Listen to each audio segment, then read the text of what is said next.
The scorching sun beat down mercilessly on the Arizona desert as Zara Keller clutched her swollen belly, tears streaking through the dust on her face.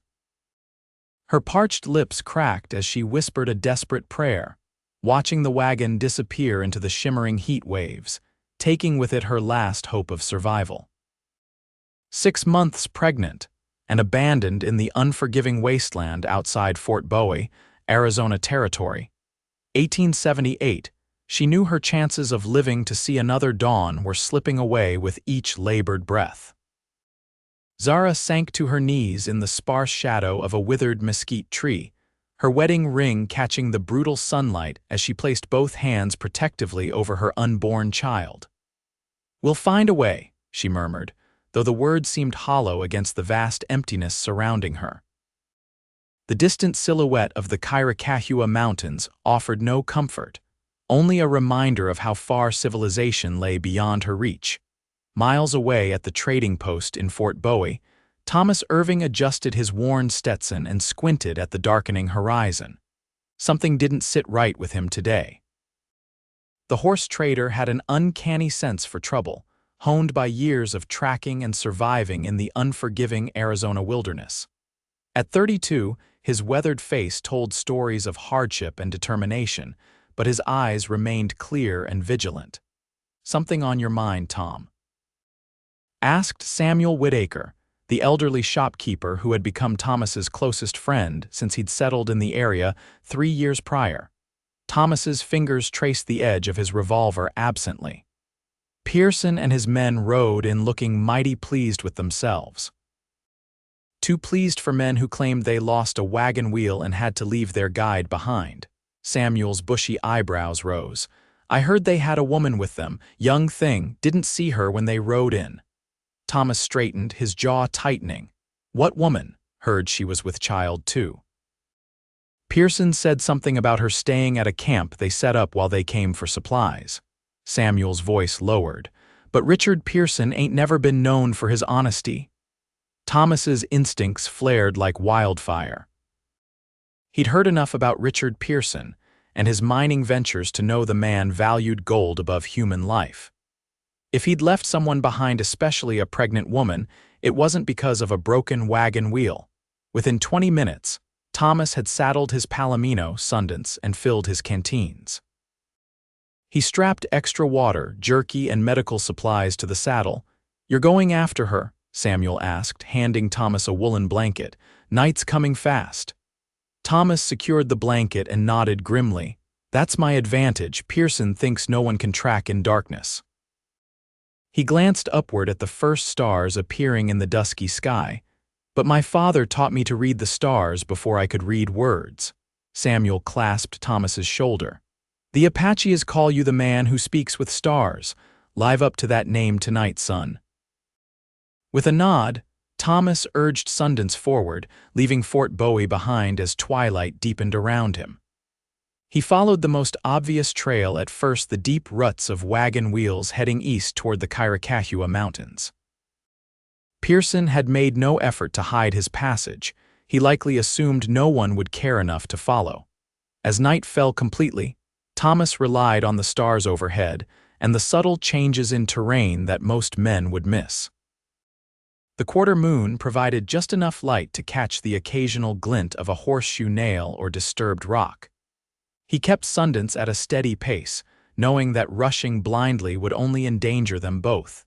4 hours into his search, Thomas dismounted to examine the ground more closely. The wagon tracks suddenly diverged from the main trail, heading south toward rougher country. Strange. If they were truly heading to Pearson's mining claim, they should have continued east. Something caught his eye, a scrap of fabric snagged on a cactus spine, fluttering in the gentle night breeze. He carefully removed it, running the delicate calico between his fingers. It hadn't been there long, the colors hadn't been bleached by the sun. Thomas looked up at the star-filled sky, finding the North Star and reorienting himself. If Pearson had deliberately abandoned someone, he would have chosen somewhere remote, somewhere difficult to survive. "Show me the way," he whispered to the stars overhead, a habit he'd developed during countless nights alone on the trail. As if in answer, a shooting star streaked across the sky, drawing his eyes to the southwestern horizon. Without hesitation, Thomas mounted Sundance and changed course, following the celestial guide. The terrain grew increasingly treacherous as midnight passed. Jagged rocks threatened Sundance's hooves, and Thomas was forced to dismount frequently to guide his horse safely through the darkness. Sweat soaked his shirt despite the cooling night air. If the woman was out here, her situation was growing more desperate with each passing hour. Near dawn, when the eastern sky began to lighten with the promise of another scorching day, Thomas caught sight of something unnatural in the landscape, a small, dark shape huddled against a rocky outcropping. His heart raced as he urged Sundance forward, praying he wasn't too late. Zara had long since emptied her small canteen, trying to ration the precious water by taking only the smallest sips. Her throat burned, and her head pounded relentlessly. As night had fallen, the desert heat had given way to bone-chilling cold, forcing her to curl around her belly for warmth. She drifted in and out of consciousness, dreaming of water and rescue, only to wake to the cruel reality of her abandonment. Richard's betrayal cut deeper than her physical pain. 6 months ago, he had seemed like salvation, a handsome, successful mine owner who had swept into her life when she was at her lowest, newly orphaned and penniless in San Francisco. His proposal had seemed a miracle. Only after their hasty marriage did she discover his true nature: violent, controlling, enraged by her pregnancy. "Waste of time and money," he had snarled when she told him the news. "Should have known you'd be trouble." Yesterday, after weeks of travel toward his Arizona mining interests, he had finally revealed his solution. While the other men made camp, he had driven her miles from their route, shoved her roughly from the wagon, and left her with only a small canteen of water. "Desert will take care of my problem," were his parting words. "If anyone asks, you ran off. Happens all the time out here." Now, as the first pink light of dawn touched the eastern sky, Zara opened her eyes, surprised to still be alive.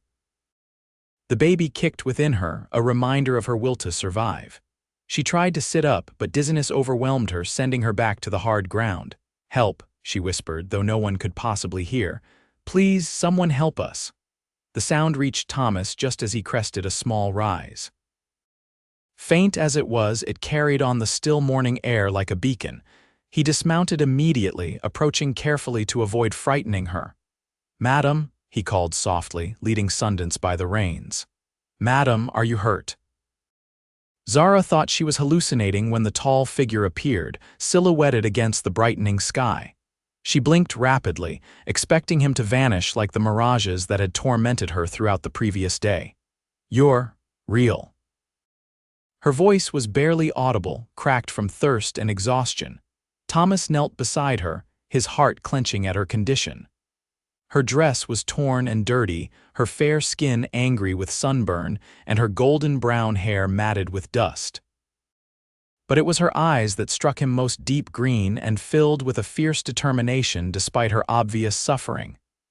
"I'm real, madam," he assured her, uncapping his canteen. "Thomas Irving from Fort Bowie. Here, drink this, but slowly." With gentle hands, he supported her head as she took small sips of water.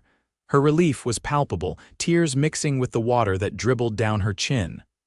"Zara," she managed between careful swallows. "Zara Keller. My husband, Richard Pearson?" Thomas asked, his voice hardening. "He's in Fort Bowie, telling tales about broken wagon wheels." A bitter laugh escaped her. "He left me to die." Her hands moved protectively to her belly. "Both of us." Thomas's jaw tightened with anger, but he kept his voice calm. "Well, that's not happening on my watch." "Can you tell me where you're hurt?" Zara took inventory of her body. "Dehydrated, exhausted, some cuts from the rocks, but the baby seems okay, still moving." Relief washed over Thomas. He had feared much worse. "That's good. We need to get you out of this sun before it rises much higher." "Think you can ride with me?" She nodded weakly. "I'll try." Thomas worked efficiently, setting up a small shelter with the woolen blanket to shield her from the strengthening sun while he prepared for their journey. He helped her drink more water and eat small pieces of jerky to restore her strength. Fort Bowie is too far to reach before the worst heat of the day, he explained as he worked. But I know a place about 2 hours from here, a small spring with shade. We can rest there until evening, then continue when it's cooler. Zara watched him, still half convinced she was dreaming this rescue. How did you find me? No one knew where he took me. Thomas paused, glancing up at the fading stars. Let's just say I had some guidance from above. He gestured to the heavens. Stars can tell you a lot if you know how to listen. Something in his tone, a mixture of reverence and practicality, touched her deeply. This stranger had risked his life, tracking through dangerous terrain in darkness, for someone he didn't even know. It stood in stark contrast to the man she had mistakenly married. When it came time to depart, Thomas lifted her with surprising gentleness, setting her atop Sundance before mounting behind her. He arranged the blanket to shield her from the sun and placed his arms around her to hold the reins, creating a protective circle. Lean back if you need to rest, he told her. I won't let you fall. As they rode, Zara found herself gradually relaxing against Thomas's solid chest. The steady rhythm of the horse and the security of his arms allowed her to drift into the first peaceful sleep she'd had in months. Thomas felt the exact moment she surrendered to exhaustion, her body becoming heavier against him. A surge of protectiveness washed over him, surprising in its intensity. He had helped strangers before it was the code of the West, but something about this woman and her unborn child awakened something deeper. Rest easy, he murmured, though she couldn't hear him. You're safe now. True to his word, within 2 hours they reached a small spring nestled in a rocky enclave. Cottonwood trees provided blessed shade, and the water gurgled invitingly over smooth stones. Thomas had discovered this haven years ago while tracking a mountain lion and had returned many times since. He carefully dismounted, then lifted Zara down, trying not to wake her. But as her feet touched the ground, her eyes fluttered open, confusion giving way to relief as she remembered her rescue. We made it, she asked, looking around in wonder at the unexpected oasis. Thomas nodded, steadying her as she swayed slightly. This place isn't on any maps. We'll be safe here. He helped her settle on a flat rock near the spring, then tended to Sundance, removing the saddle and allowing the horse to drink and graze on the sparse vegetation. With practiced efficiency, he created a more substantial shelter using the blanket and some branches, giving Zara a shaded place to rest. You should eat something more substantial, he said, producing hardtack and dried fruit from his saddlebags. And drink as much as you can. Desert takes the water right out of you. Zara accepted the food gratefully. As she ate, she studied her rescuer. Thomas Irving was tall and lean, with sun-bronzed skin and eyes the color of a summer sky. His light brown hair was longer than was fashionable in the cities, and a neat beard covered his jaw. He moved with the easy confidence of a man comfortable in his surroundings, but there was a gentleness to him that belied his rugged appearance. Why did you come looking for me? She asked finally. You didn't know me. Thomas paused in his task of gathering wood for a small fire. Didn't need to know you to know something wasn't right, he shrugged. Out here, turning your back on someone in need is the same as killing them yourself. Most men wouldn't see it that way, Zara observed quietly. I'm not most men. He met her gaze steadily. And I've seen enough death in my time, wasn't about to let there be more if I could help it. Something in his tone suggested personal experience with loss, but Zara didn't press. Instead, she asked, what will happen when we reach Fort Bowie? Richard is there. He'll be angry when he sees I'm alive. Thomas's expression hardened. Pearson won't be a problem. Law takes abandonment seriously out here. Army commander at the fort is a fair man. Once he hears what happened, Pearson will be facing charges. He'll deny everything, Zara said, the fear returning to her voice. He's convincing. People believe him. People believe evidence, Thomas countered, and the evidence of you being left to die is pretty clear. Besides, he added with a slight smile, people in Fort Bowie know me. My word carries weight. As the sun climbed higher, they rested in the shade of the makeshift shelter. Thomas kept a respectful distance but remained vigilant, scanning their surroundings regularly. Zara dozed intermittently, her body recovering from the ordeal. During one of her waking periods, she found Thomas watching the spring, a faraway look in his eyes. "You said you've seen enough death," she ventured carefully. "Were you in the war?" He nodded slowly. "Cavalry. Too young to understand what I was getting into, too stubborn to quit when I did." He picked up a small stone, turning it over in his fingers. "After it ended, I couldn't stomach going back east. Too many ghosts, so I came west, learned tracking from an old Apache scout, found I had a knack for it." "And now you use that skill to save lives instead of taking them," Zara observed. Thomas glanced at her, surprise evident in his expression, as if he'd never considered it that way. "Suppose I do." "How did you learn to track by the stars?" she asked, genuinely curious. His expression softened. "My father. He was a sea captain, navigated by the stars across oceans.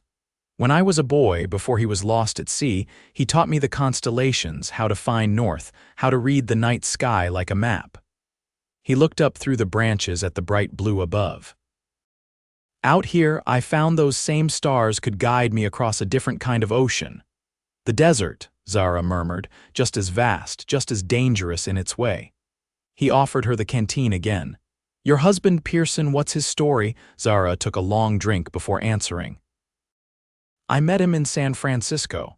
My parents had just died of influenza, leaving me with nothing but debts. He seemed kind, successful, offered me security when I had none." She laughed bitterly. "I was naive, desperate. By the time I realized what he truly was, we were already married and on our way here for his mining ventures.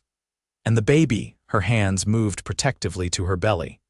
"He was furious when he found out, said it would ruin everything, tie him down." She swallowed hard. "That's when the violence started. Small things at first, gripping my arm too hard, pushing me into walls, then worse." Thomas's expression darkened, but he kept his voice steady. "The baby's father?" "Yes," she confirmed, though he made it clear he wanted nothing to do with it. "Called it a burden, a mistake." Her voice broke. "But not to me, never to me."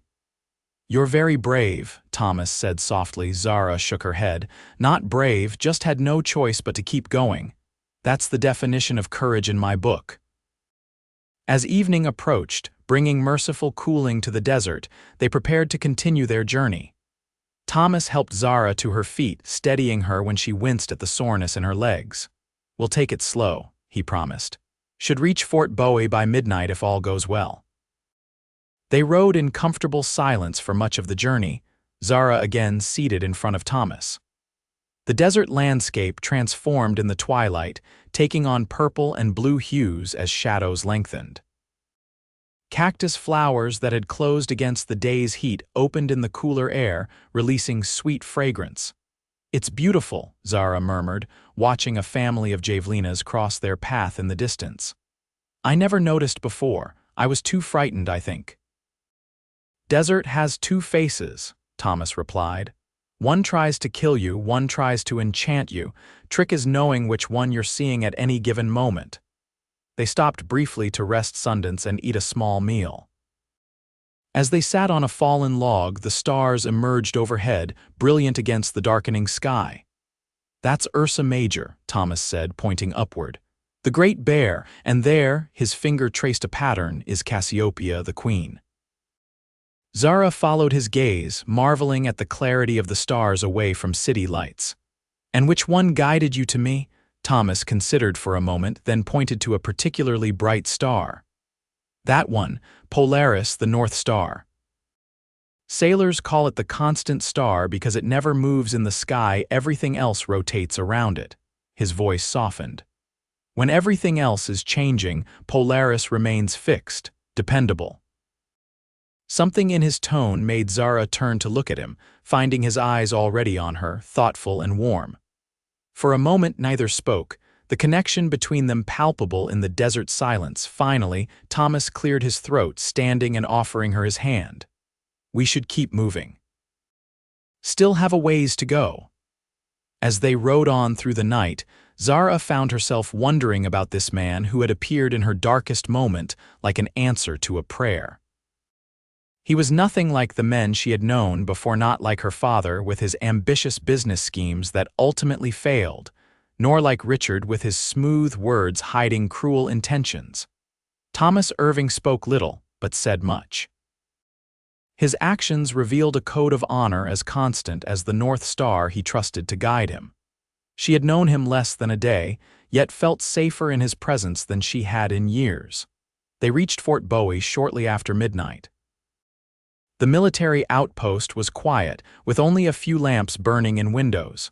Thomas guided Sundance toward a modest wooden house at the edge of the settlement. "This is Samuel's place," he explained as he helped her dismount. "He's the friend who told me about you. We can trust him."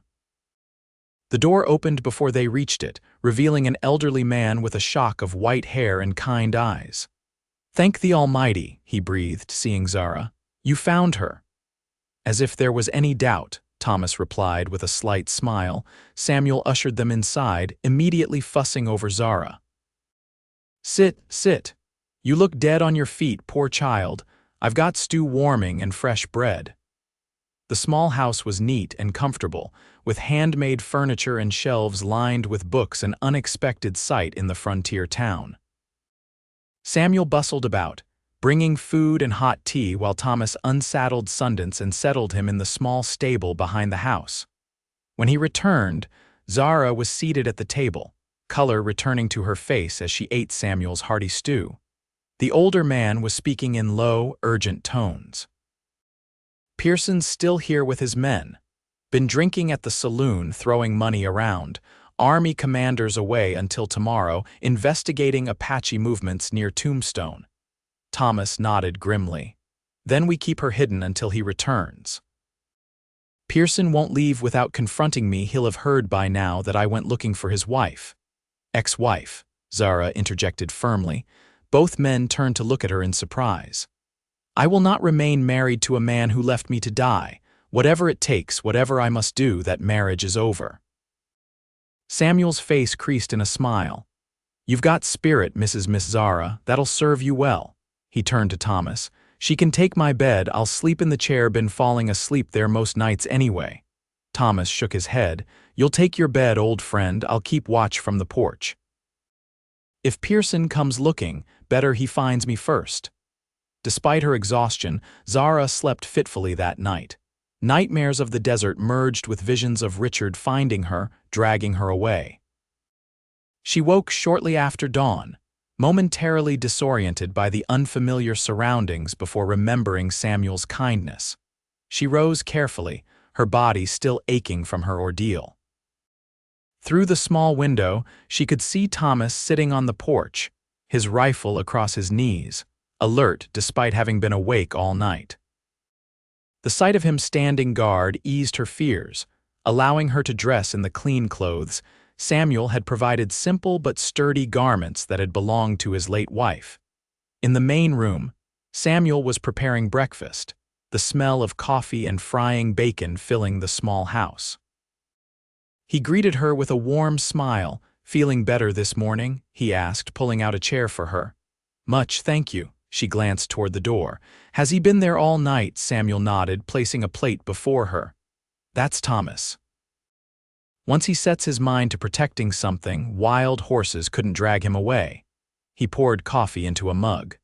"I'm going to take him some breakfast. You eat up your feeding too, after all." While Samuel took food to Thomas, Zara ate slowly, savoring real food after days of travel rations. Through the open door, she could hear the men's voices, though not their words. Occasionally, Thomas's deep laugh would carry inside, the sound warming her more than the coffee. When Samuel returned, his expression was grave. "Pearson's been asking questions around town. Claims his wife ran off with some valuables, hoping to turn people against her if she's found." Zara's appetite vanished. "No one believes him, do they?" "Some might," Samuel admitted. "He's been generous with his mining money, buying drinks, lending cash. People remember that kind of thing." He sat across from her, Thomas thinks we should get you to the fort proper as soon as the commander returns. You'll be safer there while this is sorted out. When will that be? Message came this morning. Commander Hollister should return by noon. Samuel studied her thoughtfully. Until then, best you stay inside. Pearson's men have been watching my place. Thomas spotted them at first light. Zara's hand trembled slightly as she set down her coffee cup. I've put you both in danger. Nonsense, Samuel said firmly. Evil prospers when good men do nothing. And neither Thomas nor I qualify as nothing. He winked at her.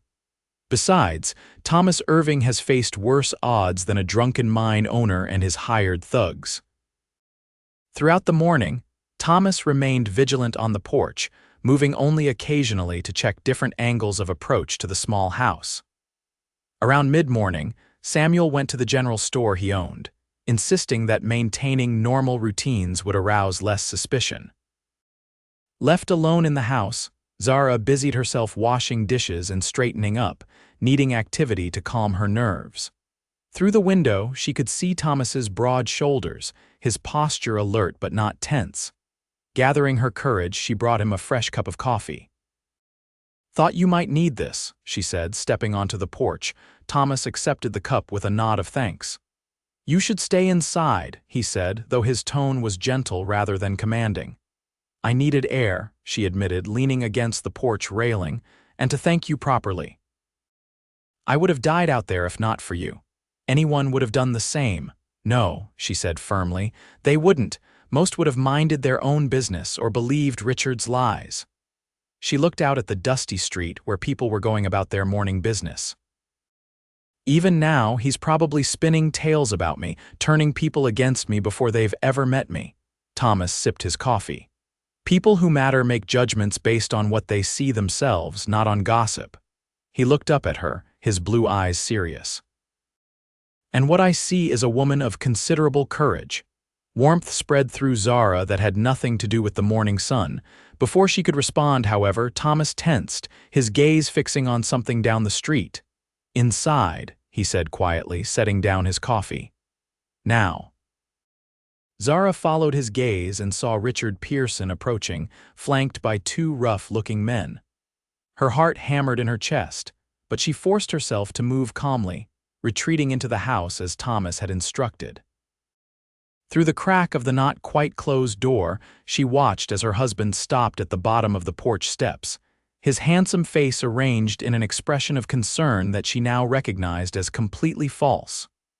Irving, Richard said, his voice carrying easily to where Zara hid. Heard you went riding out yesterday in quite a hurry. Looking for something? Thomas remained seated, seemingly relaxed, though Zara noticed his right hand had moved closer to his holstered revolver. Just enjoying the country, Pearson. Fine day for a ride. Richard's smile didn't reach his eyes. Curious thing, my wife seems to have disappeared. Ran off while we were making camp, took some valuable items with her. Thought maybe you'd seen her on your ride. Can't say that I have, Thomas replied evenly. Though I heard you told folks in town you left her behind because of a broken wagon wheel, story seems to be changing. A flash of anger crossed Richard's face before he controlled it. Misunderstanding. The wheel broke after she ran off. We had to leave our camp to get help. Mighty unfortunate timing. Richard took a step closer, his two companions shifting to flank the porch steps. You know, Irving, I'm starting to think you know more than you're saying. Some folks saw you riding back into town late last night. Wasn't alone, they say. Thomas stood slowly, his height giving him a clear advantage over Richard. Sounds like folks in this town have too much time on their hands, should find them some work to do. Where is she? Richard demanded, dropping the pretense of civility. She's my wife, I have rights. Rights. Thomas's voice hardened. Like the right to abandon a pregnant woman in the desert without water, those the rights you're claiming. Richard's face flushed with rage. You self-righteous bastard, you have no idea what you're interfering with, he gestured to his companions. Search the house. As the men started up the steps, Thomas moved with surprising speed, his revolver clearing its holster before either man could react. Not another step, he warned, his voice deadly calm. This is private property, you're not welcome here. The men hesitated, looking to Richard for direction. Before he could speak, however, the sound of approaching horses made everyone turn. A cavalry patrol was riding down the street, led by a distinguished-looking officer whom Zara assumed must be Commander Hollister.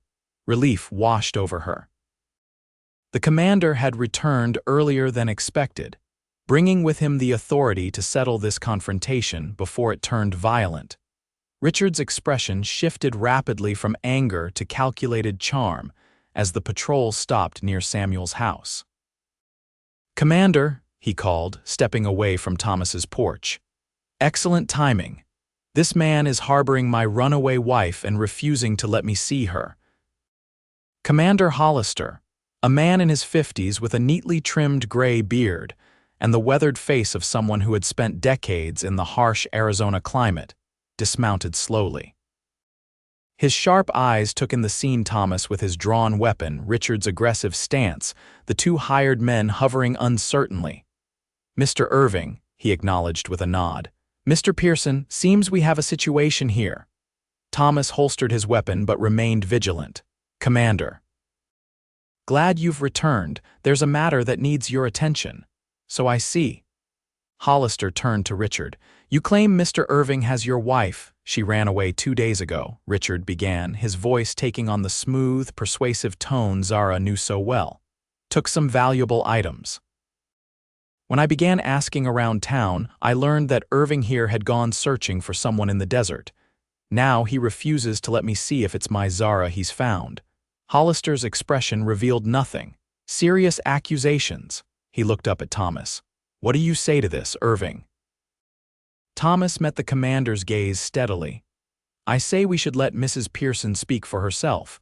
Before Richard could protest, Thomas turned toward the door. "Zara, would you come out here, please? Commander Hollister would like to hear your side of things." Gathering her courage, Zara stepped onto the porch, her head held high despite her fear. Richard's face contorted with rage for an instant before he composed himself, reaching out as if concerned. "Zara, darling, thank God you're safe." "I've been worried sick, Commander," she interrupted, refusing to look at Richard. "My husband left me in the desert to die. He drove me miles from our camp, pushed me from the wagon, and abandoned me with barely any water. I'm 6 months pregnant with his child, which he called a burden and a mistake." Hollister's eyes narrowed as he took in her condition and the fading sunburn on her face and arms, physical evidence supporting her claims. "Ridiculous," Richard sputtered. "She's clearly been turned against me. She's in a delicate condition. Women in her state often become irrational. Imagining, I imagine nothing," Zara said firmly. "Mr. Irving tracked me through the night and found me near death yesterday morning. He saved my life and my child's life after you deliberately tried to end both." The commander's expression hardened as he turned to Richard.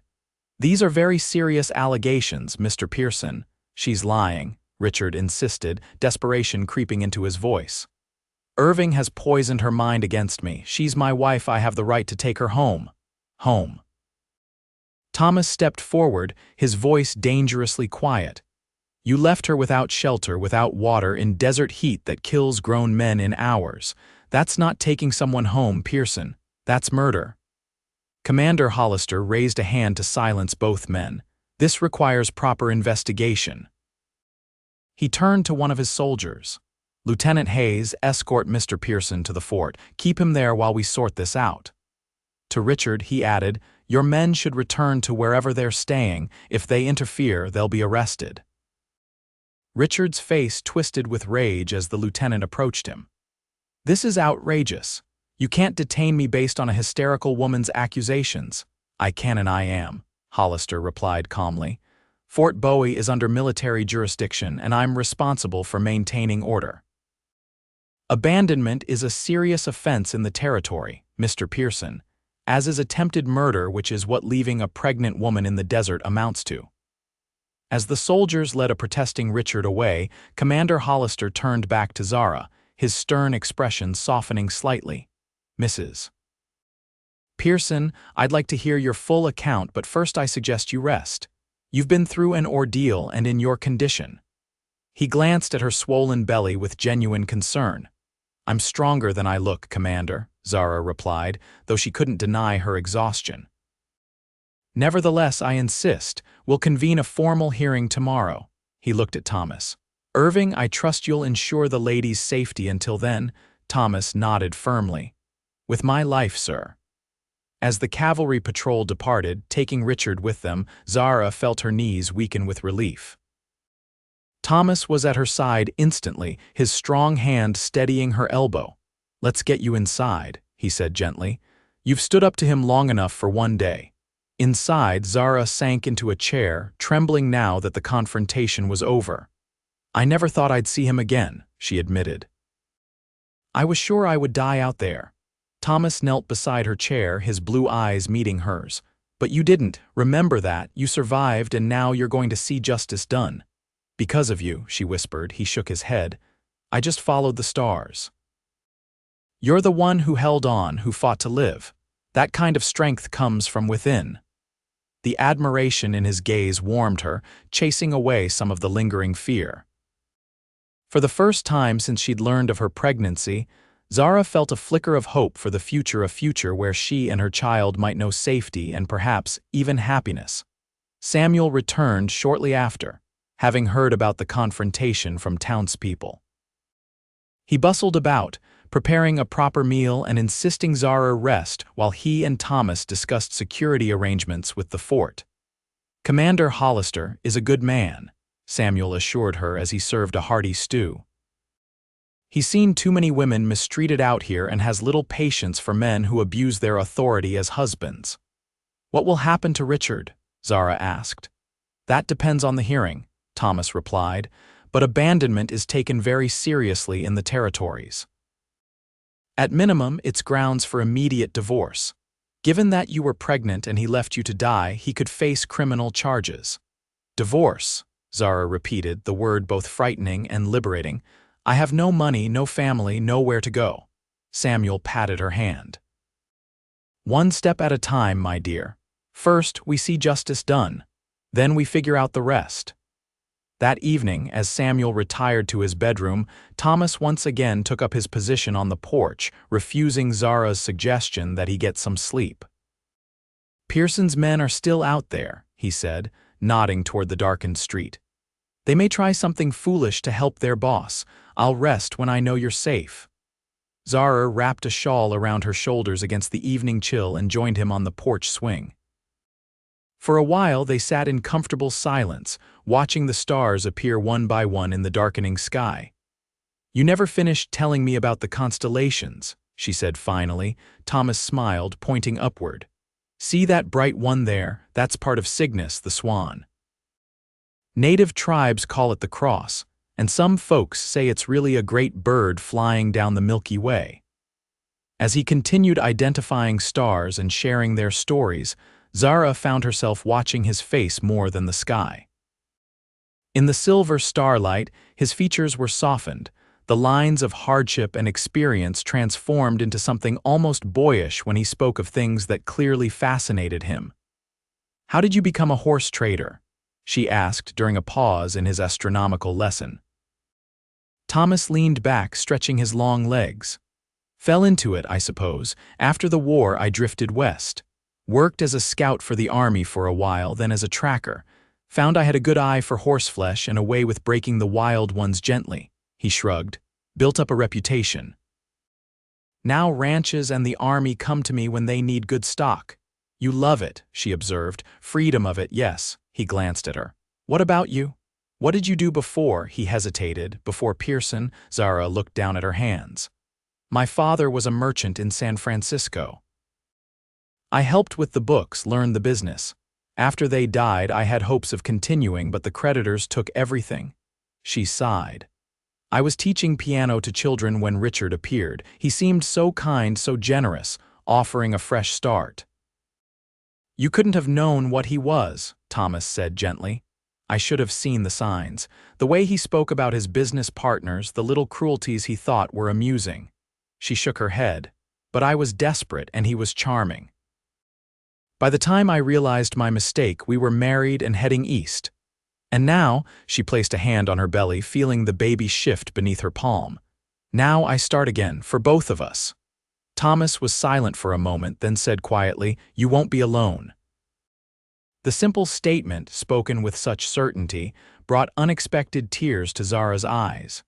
"Thank you," she whispered. As the night deepened around them, Zara found herself reluctant to leave the porch and the comfort of Thomas's presence. But eventually, her exhaustion won out, and she retired to the small room Samuel had prepared for her.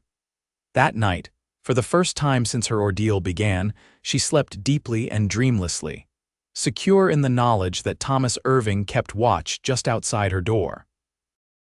The hearing at Fort Bowie the next day was a straightforward affair. Commander Hollister presided with military efficiency, listening carefully as Zara recounted her ordeal. Several witnesses were called, including Samuel and the fort's doctor, who testified to Zara's physical condition upon her rescue. Thomas's testimony was perhaps the most damning. In clear, precise language, he described tracking Zara, the evidence of deliberate abandonment and her near-death state when he found her. His reputation for honesty lent considerable weight to his words. Richard, for his part, maintained his innocence, claiming Zara had wandered off and become disoriented due to her delicate condition. But his story was riddled with inconsistencies, and under Commander Hollister's sharp questioning, he eventually became belligerent, revealing his true nature. "The woman is mine to do with as I please," he finally shouted, his carefully constructed facade crumbling. "The law gives a husband authority over his wife. I decide where she goes, what she does." A murmur ran through the assembled witnesses at this outburst. Commander Hollister's expression hardened. "The law also requires a husband to provide for and protect his wife, Mr. Pearson. By your own admission, you left her pregnant and vulnerable in one of the most dangerous environments in the territory." The commander shuffled some papers before him. "I find sufficient evidence to charge you with criminal abandonment and attempted murder." Richard's face drained of color.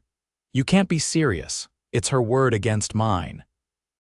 "It's her word, supported by physical evidence and the testimony of respected witnesses, against your contradictory accounts," Hollister corrected him. "You will be held at the fort until you can be transported to Tucson for formal trial. Additionally," he turned to Zara, "Mrs. Pearson, under territorial law, I am granting your petition for immediate divorce on grounds of abandonment and cruelty. The decree will be registered in Tucson." Relief washed over Zara so intensely that she swayed slightly in her seat. Thomas, seated beside her, placed a steadying hand on her arm. "This is an outrage," Richard shouted as soldiers moved to escort him out. "You haven't heard the last of this," but his threats fell on deaf ears as he was led away. Commander Hollister approached Zara, his stern expression softening. "Mrs. Miss Keller, I presume you'll be returning to your family?" Zara straightened her shoulders. "I have no family, Commander. My parents died last year." Hollister frowned. "I see, that complicates matters. A woman in your condition. Do you have means to support yourself?" Before Zara could answer, Samuel stepped forward. "Miss Keller is welcome to stay with me as long as she needs. My late wife would never forgive me if I didn't offer shelter to someone in need." Hollister nodded approvingly.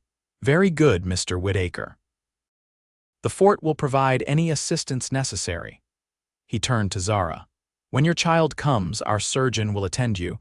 In the meantime, if Pearson's men cause any trouble, you send word immediately."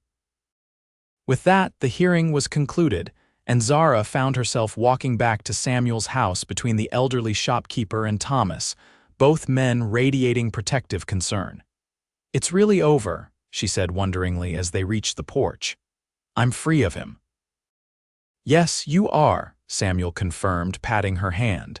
"And now you can focus on bringing that little one into the world safely." Thomas had been unusually quiet since the hearing. As Samuel went inside to prepare lunch, he finally spoke. "What will you do now?" he asked, his blue eyes searching her face. Zara considered the question carefully. I don't know yet. I can't impose on Samuel's kindness forever. I need to find work, make a home for my child. She smiled tentatively. But for the first time in a long while, I feel I have choices. Real choices. Thomas nodded, seeming to come to some decision. I have to leave for a few days. There's a herd of horses I contracted to deliver to a ranch near Tombstone. Oh, Zara tried to hide her disappointment. Of course he would return to his life, his work. He had already done more than could be expected of any stranger, except he didn't feel like a stranger anymore. I'll be back, he added, as if reading her thoughts, if that's all right with you. The simple question, asked with such earnestness, touched her deeply. I'd like that, she admitted softly. Something shifted in his expression, relief perhaps, or something warmer. Take care of yourself while I'm gone, and the little one. He glanced at her belly with a gentle smile. Samuel will watch over you, but still be careful. I will, she promised. You be careful too. The desert can be dangerous, remember? His smile broadened. So I've heard, but I have the stars to guide me home. The word home lingered between them, laden with meaning neither was ready to fully acknowledge. Thomas departed the next morning, leading 4 horses and riding Sundance. Zara watched from Samuel's porch as he disappeared down the dusty road, an inexplicable sense of loss settling over her despite his promise to return. He'll be back within the week, Samuel assured her, bringing her a cup of tea. Thomas Irving is a man of his word. I know, Zara said, though she couldn't entirely suppress her worry. What if he reconsidered during his absence? What if he decided a pregnant woman, newly divorced and penniless, was too much complication in his life? Samuel, perceptive as always, seemed to read her concerns. He went after you before he even knew you, he reminded her gently.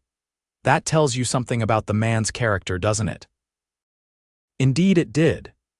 In the following days, as Zara helped Samuel in his store and began making herself useful around his home, she found herself thinking constantly of Thomas, his quiet strength, his gentle manner, the way his eyes crinkled when he smiled. It was foolish, she told herself. She had just escaped one disastrous marriage. The last thing she should be doing was developing feelings for another man.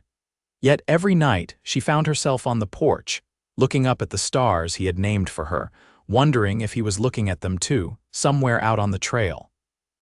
5 days after Thomas's departure, Zara was arranging merchandise in Samuel's store when a familiar voice made her heart leap. Heard this place had the finest selection of goods in the territory. Thought I'd see for myself. She turned to find Thomas standing in the doorway, his tall frame silhouetted against the bright sunlight. His clothes were dusty from the trail, and he looked tired but pleased to see her. Thomas, she exclaimed, unable to hide her delight. You're back earlier than expected. He stepped inside, removing his hat. Got lucky with the weather, made good time. His eyes moved over her face as if reacquainting himself with her features. You look well, she blushed under his scrutiny. I feel well. Samuel has been taking excellent care of me, glad to hear it. He glanced around the store. Is he around? Gone to the fort to collect a shipment. He should be back soon. She hesitated, then added, Would you like some coffee? I just made a fresh pot. Thomas nodded, following her to the small back room where Samuel kept a stove and a few chairs for breaks during the workday. As she poured the coffee, she was acutely aware of his presence behind her, solid and reassuring. How was your journey? She asked, handing him a steaming cup. Successful, the rancher was pleased with the horses. He sipped the coffee appreciatively. But I'm glad to be back. Fort Bowie is starting to feel like home. Zara leaned against the counter, cradling her own cup. Is it? I thought you were more the wandering type. A smile played at his lips. Used to be. Lately, I've been thinking there might be advantages to putting down some roots. The implication in his words made her heart race, but she cautioned herself against reading too much into them. I've been helping Samuel in the store, she said, changing the subject. He says I have a good head for figures, might be a way to earn my keep until the baby comes. Thomas nodded approvingly. Smart man, Samuel, recognizes talent when he sees it. He set down his cup and reached into his pocket. I brought something for you, well, for the little one actually. He held out a small object, a beautifully carved wooden horse, small enough to fit in a child's hand, polished to a warm glow. Zara took it carefully, touched by the unexpected gift. "It's beautiful, Thomas. Did you make this?" He nodded, looking slightly embarrassed. "Carving helps pass the time on the trail. It's nothing fancy, but it's perfect," she interrupted, tears suddenly threatening. The thoughtfulness of the gesture, the fact that he had been thinking of her child while away, moved her deeply. Before she could say more, the bell over the store door jingled, announcing Samuel's return. The elderly man's face lit up when he saw Thomas. "There he is, right on time as always." Samuel clapped Thomas on the shoulder. "Successful trip, I trust." As the men discussed Thomas's journey, Zara slipped the wooden horse into her pocket, a tangible reminder of his kindness. She found herself watching him as he spoke, noting the animated way he described a particularly spirited mare, the respect in his voice when he mentioned the ranch owner who had purchased his horses. This was a good man, she realized. Not perfect, she could see the shadows of old pain in his eyes when certain topics arose, the careful way he sometimes held himself apart. But fundamentally good in a way that came from within, not from any desire to appear so to others. That evening, the three of them shared a meal at Samuel's table, the conversation flowing easily between topics. Afterward, as had become their habit, Zara and Thomas sat on the porch, watching the stars emerge. "I missed this," Thomas admitted quietly. Out on the trail, the stars were the same, but it wasn't the same looking at them alone. Zara glanced at him, her heart quickening at his words. "I missed it too," she confessed. "I came out here every night while you were gone." A comfortable silence fell between them, broken only by the distant coyote calls and the gentle creak of the porch swing. "Zara," Thomas said finally, her name sounding different somehow in his deep voice. "I've been thinking about your situation, about what happens after the baby comes." She tensed slightly, unsure where this was leading. "Oh," he turned to face her, his expression serious in the lamplight spilling from the window. "I own some land about 5 miles from town. Good water, decent soil. Started building a house there last year, though it's not quite finished. It's nothing grand, but it's solid. Room to grow." Zara's breath caught in her throat. "Thomas, what are you saying?" He took a deep breath, seeming to gather his courage. "I'm saying that I care for you, more than I expected to, more than I thought I could care for anyone again after. After the war took so much from me." His eyes held hers steadily. "I know it's soon. I know you've just escaped a terrible situation. The last thing I want is to pressure you when you're vulnerable. But," she prompted softly when he paused, "but I want you to know that when you're ready, if you're ever ready, there's a place for you, for both of you." He gestured toward her belly. "Not as a charity, as a partnership, because I believe we could build something good together." Tears filled Zara's eyes at the sincerity in his voice. No flowery declarations, no grand promises, just honest words from a man who meant what he said. "I don't know what to say," she whispered. He reached out slowly, giving her time to pull away, and took her hand in his. "Don't say anything yet. Take all the time you need. I'm not going anywhere." The warmth of his calloused hand around hers felt right in a way she couldn't explain. This wasn't the desperate gratitude she had felt toward Richard when he had offered her escape from poverty. This was something quieter, steadier, a recognition of something valuable found unexpectedly. "Thank you," she said finally, "for understanding that I need time, for not expecting anything in return for your kindness." Thomas squeezed her hand gently. "That's not how kindness works." In the weeks that followed, Thomas divided his time between his horse trading business and completing work on his house outside town. He never pressured Zara, never mentioned his offer again, but his steady presence in her life spoke volumes. He brought her books from his own small collection when he learned she enjoyed reading. He carved a rocking chair for her approaching motherhood, the wood smooth and perfectly balanced. And each evening, weather permitting, they sat together on Samuel's porch, watching the stars and talking of everything and nothing. Gradually, Zara found herself sharing more of her past with him, her childhood in San Francisco, her parents' loving but financially unstable household, her dreams of someday having her own business.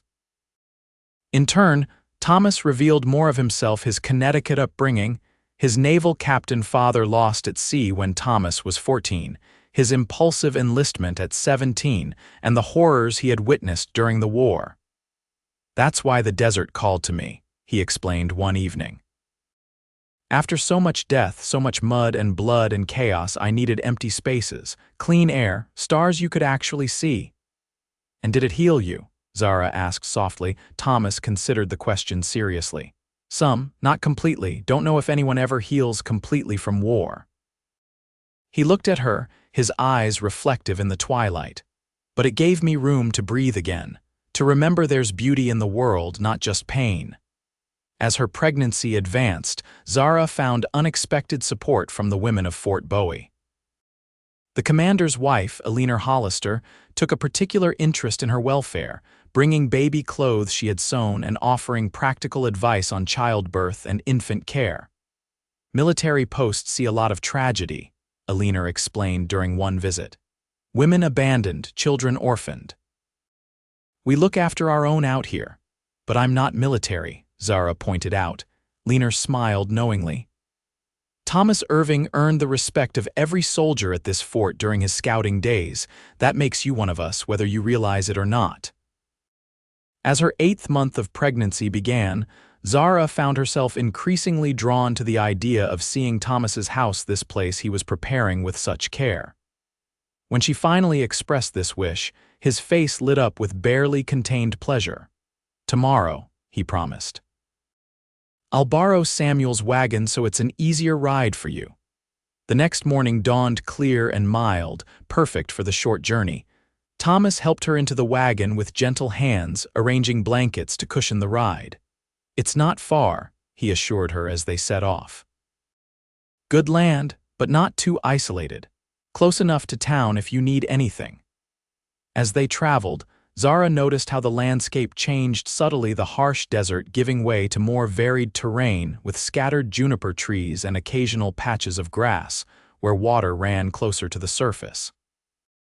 "There," Thomas said finally, pointing ahead to a rise where a modest house stood. "That's it." Zara's breath caught as they approached. The house was simple but beautifully constructed of stone and timber, with a wide porch wrapping around 2 sides and windows positioned to catch both morning and evening light. Behind it stood a small barn and corral, and to one side, she could see the beginnings of a garden plot. "Oh, Thomas," she breathed as he helped her down from the wagon. "It's wonderful." Pride showed plainly on his face.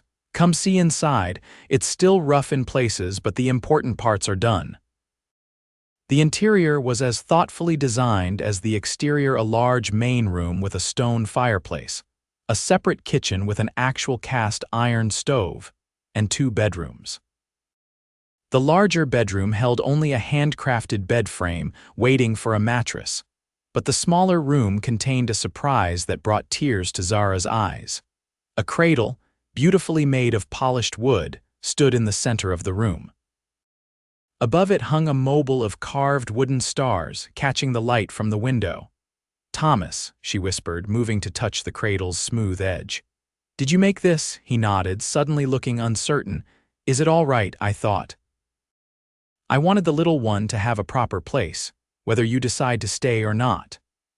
The simple statement, his unselfish concern for her child regardless of her decision about their relationship, moved Zara profoundly. In that moment, she knew with absolute certainty that she had found something rare and precious in this quiet, honorable man. Turning to face him, she reached for his hand. "Ask me again," she said softly. Confusion flickered across his face. "Ask you what?" "What you asked me that night on the porch, about building something together." Understanding dawned in his eyes, followed quickly by hope.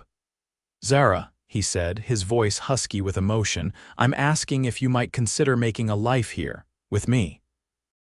Not because you need protection or security, but because I believe we could build something good and true together." She stepped closer to him, placing her free hand over his heart. "I would like that very much," she whispered. "Not because I'm grateful or desperate or afraid, but because in the short time I've known you, I've come to care for you in a way I never thought possible again." The joy that transformed his face was like sunrise breaking over the desert. Slowly, giving her every opportunity to pull away, Thomas lowered his head and kissed her a gentle, questioning kiss that nevertheless sent warmth cascading through her. When they parted, both slightly breathless, he rested his forehead against hers. "We'll take this slowly," he promised. "No rush. The house will be ready when you are." Zara nodded, her heart too full for words. This was nothing like her hasty, desperate marriage to Richard. This was a choice made from strength rather than weakness, a partnership rather than a rescue. In the following weeks, as her due date approached, preparations accelerated. Thomas completed the final touches on the house, while Zara and Samuel organized supplies for the baby. Eleanor Hollister arranged for the fort's surgeon to be available when labor began, and the women of Fort Bowie contributed everything from diapers to baby clothes. "I've never seen folks rally around someone so quickly," Samuel remarked one evening as he and Zara sorted through the latest gifts. "Course, it helps that you're marrying the most respected horse trader in the territory." Zara looked up in surprise. "We haven't spoken of marriage yet," Samuel chuckled. "Maybe not in those exact words, but anyone with eyes can see where this is heading." His expression softened. "And it does my old heart good to see it. Thomas has been alone too long, and you deserve happiness after what you've been through." Marriage, the word that had once represented entrapment, now held a different meaning. With Thomas, it would be a beginning rather than an ending, a door opening rather than closing. 2 weeks before her due date, on a crisp October morning, Zara woke to the first pains of labor. Samuel sent for both Thomas and the fort's surgeon, who arrived almost simultaneously. "First babies often take their time," Dr. Reynolds assured her as he examined her. "But everything looks normal. You're a healthy young woman and the child is positioned well." Thomas paced anxiously outside her room, his face pale with concern. When Zara called for him between contractions, he entered hesitantly, as if afraid of intruding. "I'm not made of glass," she told him, managing a smile despite her discomfort. "Come sit with me." He took her hand, his strong fingers gentle around hers. "You're the bravest person I know," he said quietly, "but you don't have to be brave alone anymore." Those simple words sustained her through the long hours that followed. When the pains intensified, Thomas remained steadfast, wiping her brow, supporting her back, murmuring encouragement. As sunset painted the sky in brilliant oranges and reds, Zara gave birth to a healthy boy with a shock of dark hair and lungs that announced his arrival to the entire household. "He's perfect," Dr. Reynolds declared, placing the swaddled infant in Zara's arms. "Strong and healthy." Thomas stared at the tiny bundle in wonder, his weathered face transformed by awe. When Zara offered the baby to him, he hesitated only briefly before accepting, cradling the newborn with surprising confidence. "Hello, little one," he whispered, a single tear tracking down his cheek. "Welcome to the world." Watching him with her son, Zara felt the last walls around her heart crumble. This was what love looked like, not grand gestures or passionate declarations, but this quiet, steadfast presence in both joy and pain. "I want to name him James," she said softly, "after my father." Thomas looked up, his eyes bright with unshed tears. "James," he repeated. "It's a good name, strong. James Thomas," she added, meeting his gaze meaningfully, "if that's all right with you." The significance wasn't lost on him. His eyes widened, and for a moment he seemed unable to speak. "I would be honored," he finally managed, his voice rough with emotion. That night, as Zara rested with baby James sleeping beside her, Thomas sat in the chair by her bed, unwilling to leave them even for a moment. In the quiet darkness, with only a small lamp burning, he reached for her hand. "Marry me," he said simply. "Not because of the baby, not because you need a home, but because I love you. I think I've loved you since I found you under that mesquite tree, fighting to live despite everything." Zara's heart swelled with joy so intense it brought tears to her eyes. "Yes," she whispered, "because I love you too, because you showed me what a good man truly is." They were married 2 weeks later in a simple ceremony at Fort Bowie, with Commander Hollister officiating and Samuel standing proudly as Thomas's best man. Baby James, wrapped in a soft blanket Alina had made, slept peacefully in Zara's arms throughout the proceedings, waking only when the small gathering erupted in cheers as Thomas kissed his bride. That evening, Thomas drove his new family to their home, the house he had built with such care now truly complete with their presence. As he carried James's cradle into the smaller bedroom, Zara stood in the main room, taking in the simple beauty of the place, the polished wooden floors, the shelves Thomas had filled with books, the rocking chair positioned perfectly beside the fireplace. "You like it?" Thomas asked, returning to find her standing motionless in the center of the room. "We can change anything that doesn't suit you."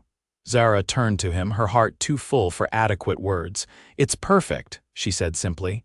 "It's home." That night, after James was settled in his cradle, Thomas and Zara stood on their porch, his arm around her waist as they gazed at the star-filled sky that had brought them together. "Which one guided you to me?" she asked, leaning against his solid warmth. He pointed to the North Star, shining steadily in the northern sky. "That one started me on the right path." Then his hand moved, indicating the entire sweep of the heavens. "But really, it was all of them together. The whole sky was lighting my way to you." Zara turned in his arms, raising her face to his. "And now," Thomas smiled, his eyes reflecting the starlight. "Now we make our own light," he said softly. "Together." As his lips met hers in a tender kiss, Zara knew with absolute certainty that she had found her true home not in a place, but in the heart of this good, steady man who had tracked her by starlight and saved not just her life, but her belief in love itself. 5 years later, Zara stood on that same porch, watching as Thomas taught their son James to ride his first pony. At 4 years old, James was the image of his stepfather in miniature, the same determined set to his jaw, the same careful way of listening before speaking. Beside them, 3-year-old Sarah, their daughter, clapped her hands in delight, her golden curls so like Zara's bouncing in the sunlight. "My turn next, Papa," she called, bouncing on her toes. "When you're a little bigger, Princess," Thomas promised, his face alight with the joy that seemed to permanently reside there these days. The horse trading business had prospered under Thomas's skilled management, expanding to include breeding and training.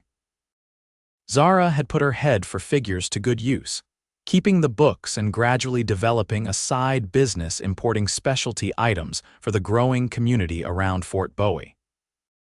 Their home had expanded to another bedroom added for Sarah, a proper office for Zara's business correspondence, a larger kitchen where she often taught local women the cooking techniques she had learned in San Francisco.